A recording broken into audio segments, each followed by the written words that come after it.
The moment my boots touched the surface of Glias 877C, I knew something was wrong. The air, though thick and tinted with a faint, iridescent glow from the distant red dwarf, carried a scent something subtly familiar. Not the sterile, lifeless scent of an uncharted exoplanet, but the faint musk of civilization.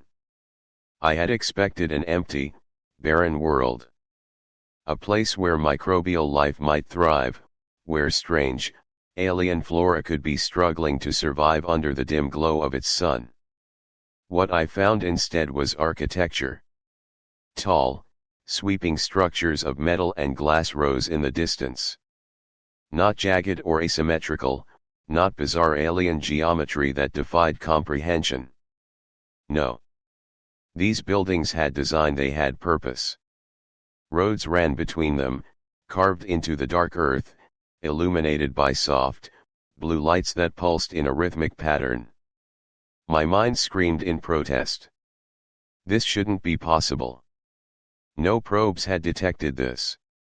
No satellites had picked up artificial structures. And yet, here I stood, my breath shallow, my body frozen in place as I took in the sight before me. And then, they appeared. From behind the structures, out of the shadows, they emerged tall, slender figures moving with an unmistakable sense of purpose. My heart hammered in my chest as I instinctively reached for my sidearm. My training kicked in: assess, report, react. But all my training had failed to prepare me for this. Because the beings walking toward me weren't alien monstrosities with chitinous exoskeletons or writhing tentacles. They weren't amorphous blobs of incomprehensible biology. They looked human. Not exactly. Their skin was smooth, tinged in hues of pale blue. Their eyes were larger than ours, deeper, like endless wells of thought and wisdom. Their features were elegant, symmetrical, almost too perfect, like statues carved by an artist obsessed with balance and beauty. But the way they moved, it was human. The fluidity, the confidence, the familiarity in their gait sent a cold shiver down my spine. One of them stepped forward. Male, or at least appearing so. He was tall, easily a head taller than me, dressed in a form-fitting suit of dark material that shimmered slightly in the low light. His expression was neutral, unreadable. But his eyes, they studied me. Not with fear, not with hostility, but with something else. Recognition. And then, he did something that sent every alarm in my brain blaring. He extended his hand. A universal gesture of greeting. I froze. Every muscle in my body tensed as my training clashed with my instincts. This was impossible. This was wrong. And yet, somewhere deep inside me, something whispered that this moment was meant to happen. Slowly, cautiously, I extended my own hand. Our fingers met, and the warmth of his skin sent a jolt through me. Not cold. Not alien. Warm. Like a human's. The silence stretched between us, heavy with unspoken meaning. And then, in perfect, fluent English, he spoke. Welcome home. My breath hitched.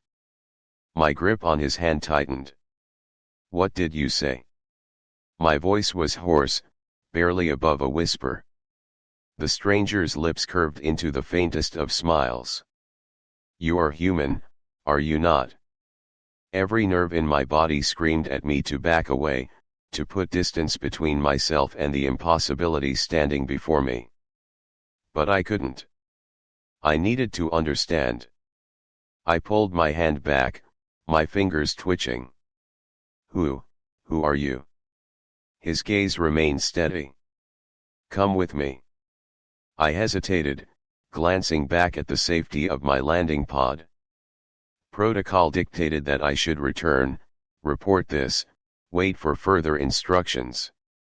but something in his voice, something in the way he looked at me made that feel wrong. I followed. We walked in silence through the city that shouldn't exist. The buildings, now closer, revealed intricate carvings along their surfaces, patterns, symbols, etchings that felt eerily familiar, like a language I had once known but long since forgotten. Figures moved through the streets. More of them. More people. Some turned to watch me as I passed. Their expressions ranged from curiosity to something I couldn't quite place. Was it reverence? Was it expectation? The weight of their stares pressed against me like an invisible force. I turned to my guide. "How do you know my language?" He didn't look at me as he responded. "Because it is our language as well." My mind reeled. That wasn't an answer. That was an enigma wrapped in certainty. He led me through an archway, into a vast chamber that stretched high above us. At its center stood a monolithic structure, a single slab of dark stone embedded with glowing lines of gold. And across its surface, I saw something that sent my world spiraling into chaos. Carved into the stone, etched with perfect precision, were symbols I recognized. Ancient script. Latin. Sanskrit. Egyptian hieroglyphs. Chinese logograms. And English. My breath came in sharp, ragged gasps as I stepped closer, running a gloved hand over the impossibility before me. The words, though fragmented, spoke of history. Of origin. My fingers trembled as they traced over a single phrase, its meaning as clear as day despite the unknown age of the inscription. We were here before. A chill ran down my spine. I turned back to my guide, my voice barely steady. "Who are you?" He met my gaze with an expression that was both solemn and knowing. "We," he said, "are the ones who stayed behind." I stared at the stone slab, my mind struggling to process what I was seeing. The inscriptions, the languages, the undeniable proof that humanity's presence among the stars wasn't just a dream, it was a memory. A buried truth waiting to be uncovered. The man beside me, the one who looked so human yet wasn't, watched me in silence. There was no impatience in his gaze, only expectation. As if he had always known this moment would come. My throat was dry. "What does this mean?" He turned his eyes to the stone, tracing his fingers over the symbols with reverence. "It means you were never truly alone." His words sent a shiver down my spine. "You keep saying you. Not we." A pause. Then, quietly, "Because we are not the same." I exhaled sharply. "You look human." A ghost of a smile touched his lips. "So do you." Something about the way he said it made my skin crawl. I stepped back from the monolith, shaking my head. No. No, this doesn't make sense. Earth human civilization recorded history only goes back a few thousand years. We evolved there. His gaze didn't waver. "Did you?" Silence stretched between us, heavy with unspoken implications. I felt the weight of my own heartbeat pounding in my ears. If what he was saying was true, if humanity's history wasn't just one of survival on Earth, but of something greater than everything we knew, was a lie. I forced myself to breathe. If we were here before, then what happened? Why did we lose all of this? I gestured to the vast city beyond the chamber. Why was Earth abandoned? His expression darkened. Because we lost. The words struck me like a physical blow. We. I repeated. The being nodded. You. Us. The ones who came before. His voice was steady, but there was something else beneath it. A weight. a sorrow so deep it had survived across centuries. I swallowed hard. Lost to what? He turned from the monolith, his gaze shifting to the high ceiling above us. A war. A war that nearly erased everything. I felt a cold sweat break across my skin. With who? The man exhaled slowly. We called them many names. But you would not remember. That's not an answer, I snapped. Finally, he looked at me again, his gaze filled with something I couldn't name. Because no one alive remembers. The silence that followed was suffocating. I took a slow step back. You're telling me that humans, my people, had an empire in the stars? That we built all of this, I gestured wildly, and then we lost a war so badly that we forgot we ever existed out here? He nodded. I let out a bitter laugh. That's insane. But was it? The more I looked around, the more the pieces started to fit together. The myths of lost civilizations on Earth. The inexplicable ruins that predated recorded history. The evolutionary leaps that made no sense. I thought of the strange familiarity of the city. The way its people moved. The language, the symbols, the architecture. It wasn't just similar to human culture. It was human culture. A forgotten branch. A splintered past. My mouth was dry. If we lost, why are you still here? A shadow passed over his face. Because some of us stayed behind. To remember. To wait. For what? For you. My breath hitched. His voice was quiet, but there was something unshakable in it. Earth was cut off. Isolated. For thousands of years, you were left to rebuild, unaware of what had been lost. But you were not destroyed. You endured. You always endure. Something in my chest tightened. You weren't supposed to come back, he continued. Not yet. Not now. He studied me, as if seeing something I couldn't. But you did. The weight of his words pressed down on me. I forced myself to speak. You said we lost a war. I steadied my voice. Does that mean the enemy is still out there? The air between us turned cold. His jaw tightened. We don't know.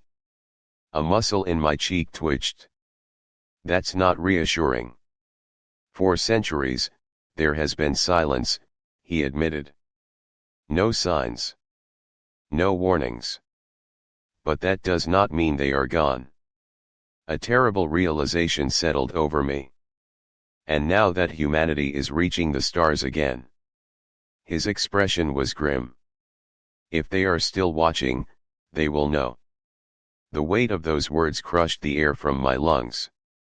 I looked up at the monolith, at the languages spanning its surface. Each one a message from a forgotten past. Each one a warning. Humanity hadn't just discovered space. We were returning to it. And something out there might be waiting for us. My pulse thundered in my ears. I turned to him, my voice steady despite the storm raging inside me. We need to get back to Earth. The man nodded. Yes. Then, softer, almost reverently, but it will not be enough.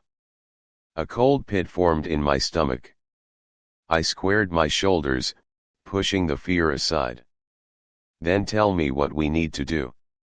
His gaze met mine, unyielding. Prepare. The word hung between us.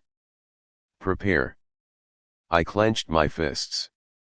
The weight of what I had learned pressed down on me like a collapsing star. Humanity had once ruled the stars. Then, we lost a war so completely that we were reduced to myths and ruins.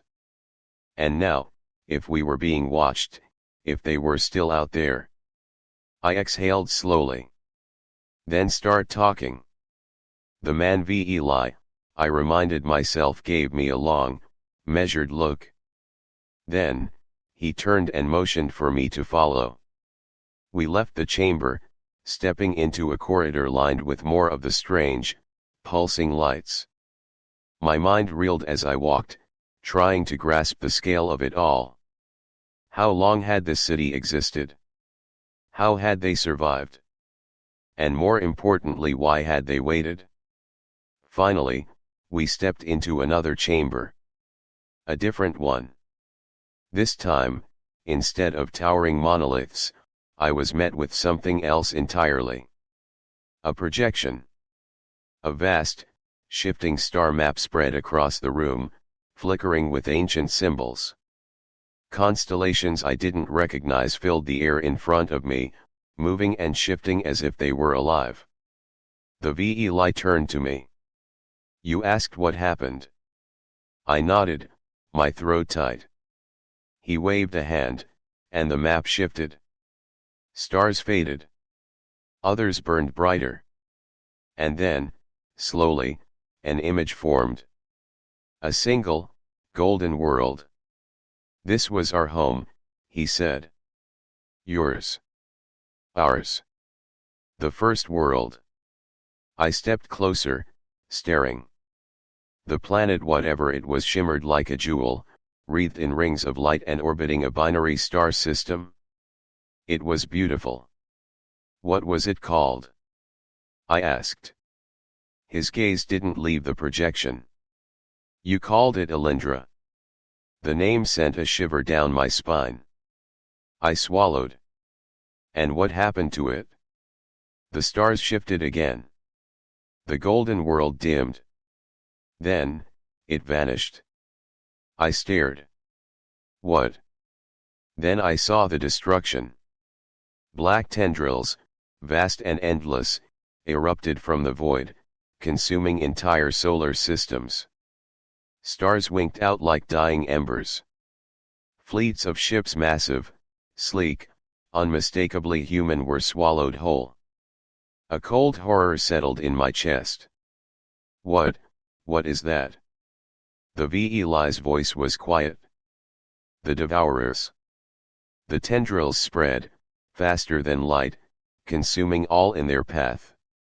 The golden world of Alindra flickered once, then it was gone, as if it had never existed. I took a shaky step back. "That's what we fought." He nodded. "We held the line as long as we could. For centuries. But in the end, they were too many." I watched as the hologram played out the past. Entire fleets lost. Colonies falling into darkness. And then Earth. It appeared suddenly, small and distant in the projection, a single blue dot on the edge of the map. The last refuge. My breath hitched. "That's why we were left behind." The Eli nodded. "The last survivors. The last humans." I turned to him, my pulse hammering. "But you, why are you still here?" His expression was unreadable. "Because some of us escaped." The hologram shifted again. I saw ships, hundreds of them, vanishing into the void, retreating into the unknown. Some, I realized, must have made it here. To this place. I stared at the remnants of the lost empire, at the echoes of a war that had nearly erased humanity from the universe. Then I forced myself to ask the question that had been clawing at the back of my mind. If they destroyed us once, what makes you think they won't come back? The Eli met my gaze, and for the first time, I saw something flicker in his expression. Fear. "They will come back," he said. "It's only a matter of time." My blood ran cold. I turned back to the star map, my mind racing. Humanity had been wiped out once before. Earth had been cut off, forced to start over. But now, we were reaching for the stars again. And if they were still out there, we were running out of time. The Veli's words echoed in my mind. They will come back. It's only a matter of time.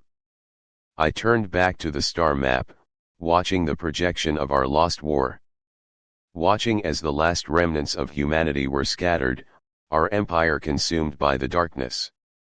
The Devourers. An enemy so absolute that even our memory had been erased.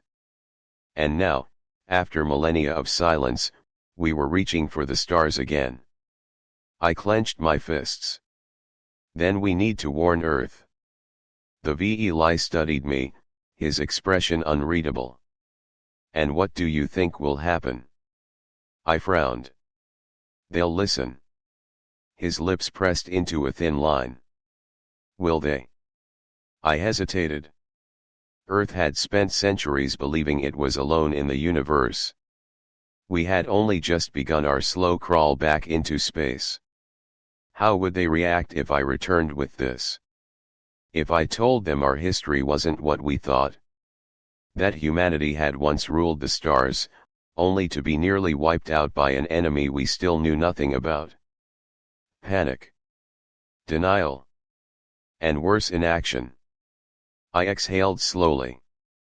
Then what do you suggest? The Veli walked toward the center of the chamber, and with a wave of his hand, the star map changed.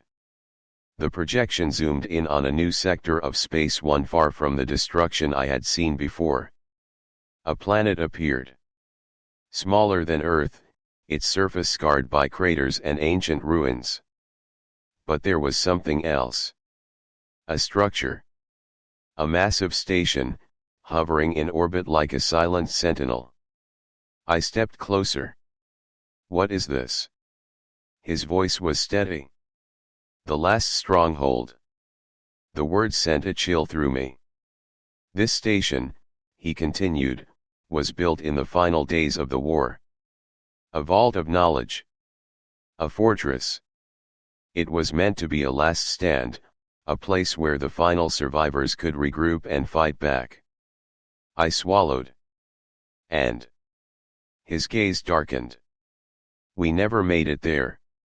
I stared at the projection. The station was still there, untouched, floating in the void.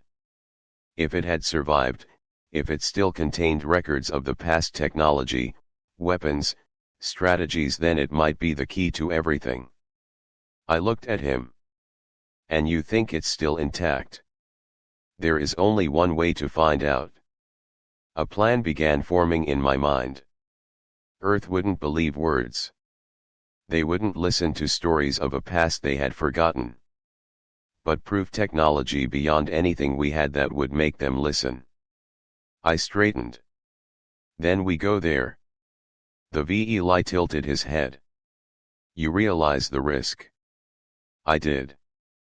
If the station was still there, untouched, then we had a chance.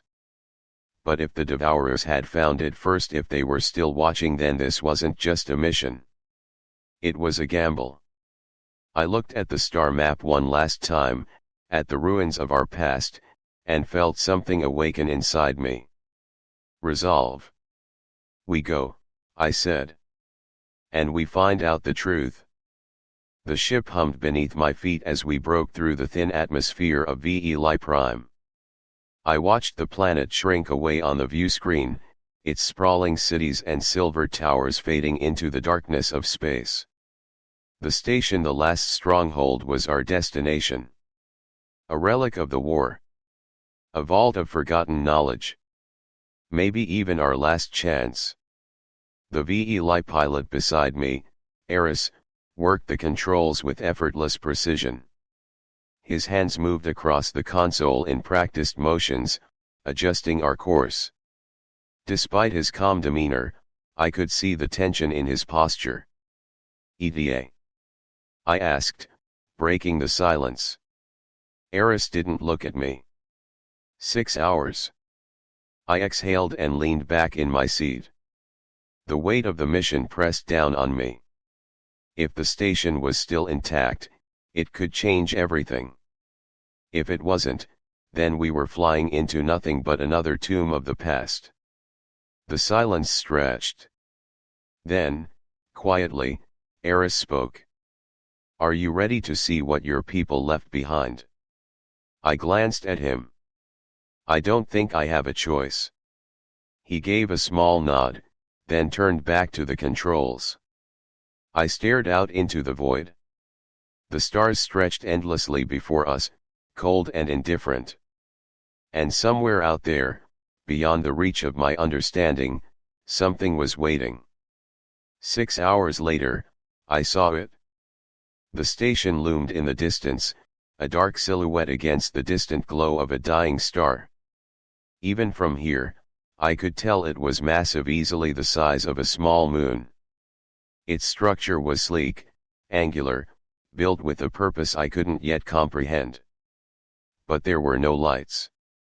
No signs of activity. Just silence. I tightened my grip on the armrest. "Are we sure it's operational?" Eris ran a scan. "Power signatures detected. Weak, but there." That was enough for me. We closed in, gliding toward the massive docking bay. The outer hull was scarred, pockmarked by centuries of drifting debris and cosmic radiation.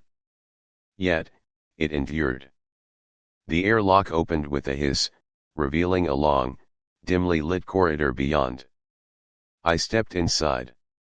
The moment my boots touched the floor, something shuddered deep within the station. A low hum resonated through the walls, like the sound of a machine waking from a long sleep. Lights flickered to life, casting eerie shadows along the corridor. Then, a voice. "Human presence detected." I froze. The words echoed through the station, mechanical and ancient. Eris tensed beside me. "That's not VE Litech." No. It wasn't. It was ours. I took a slow breath. We're not alone here. The station had been waiting. And now, it had awakened. The voice echoed through the hollow corridors of the station. "Human presence detected." The words were ancient, mechanical, yet unmistakably ours. A ghost of the past, waiting for someone to return. I tightened my grip on my rifle, my breath shallow. Eris stood beside me, his posture rigid. The VELI had technology beyond Earth's, but even he seemed unnerved by the voice that had spoken from the walls. A low hum resonated through the floor. The station was waking up. Then, another sound. Not mechanical. Footsteps. I raised my weapon, heart pounding. The sound echoed from deeper in the station, rhythmic and controlled. Not a shambling drift of an ancient security drone. This was something alive. Eris caught my eye. "We are not alone." I swallowed. "Let's find out who's here." We moved forward, stepping carefully. The station's walls were lined with flickering lights, displays flashing symbols too fast to read. Some were clearly human-made, but others were something else. A junction split the corridor ahead. The footsteps had come from the left. I motioned to Eris, and we advanced. The corridor opened into a vast chamber. A control room. Consoles lined the walls, holographic interfaces blinking in and out of coherence. And at its center, a figure. Human. I stopped cold. She stood with her back to us, hands moving across the ancient console. Her suit was worn but intact, a faded insignia barely visible on the shoulder. Not VELI. United Earth Federation. My throat went dry. That was impossible. The UEF hadn't existed for centuries, not since the fall of the First Empire. She turned. Her face was gaunt, her expression unreadable. But her eyes burned with recognition. Not of me. But of what I was. Of who I was. She took a slow step forward. You made it back. I barely found my voice. Who are you? A pause.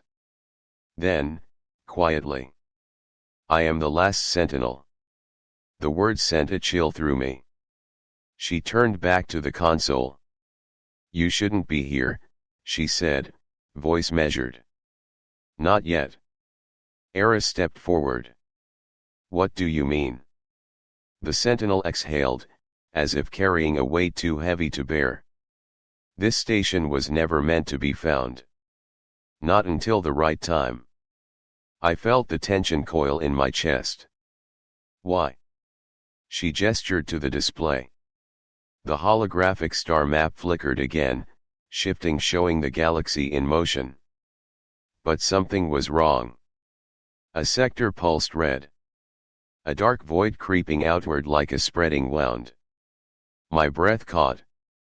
I had seen this before. In the VELI records. In the history of our lost war. The Devourers. I turned to her, my voice low. They're still out there. The sentinel met my gaze, her expression grim. They never left. A cold dread settled over me. Earth had no idea. Humanity had spent centuries believing itself alone, struggling to reclaim what had already been lost once before. And all the while, something in the dark had been watching. Eris spoke first. Then why wait? Why let us come here at all? She turned back to the console, hands moving over the interface. A new projection flickered into view. It wasn't a map. It was data. A massive archive, lines of code and schematics flowing like a living stream. The war ended before we could finish what we started, she said. This station holds the last remnants of our knowledge, our weapons, our defenses. She looked at me again. And now, it belongs to you. I stepped closer, staring at the displays. Weapons schematics, ship blueprints, encrypted tactical logs. It was all here. A blueprint for war. A war that had never ended. I felt my pulse quicken. Earth was unprepared.